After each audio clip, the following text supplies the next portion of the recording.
অর্ধ শতাব্দীরও বেশি সময় পর মানুষবাহী চন্দ্রাভিযানের সফল প্রত্যাবর্তনে নতুন ইতিহাস গড়ল নাসা।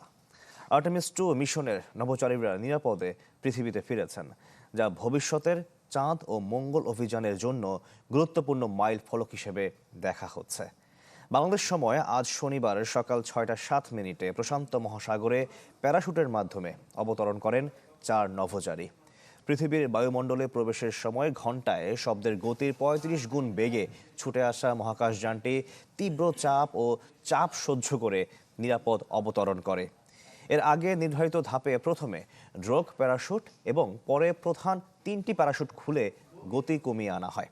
স্প্ল্যাশ ডাউনের পর মহাকাশযানটি পানিতে ভাসমান অবস্থায় পরীক্ষা নিরীক্ষা চালানো হচ্ছে।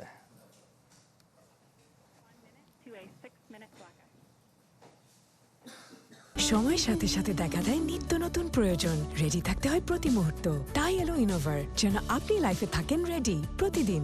Innova, designed for now.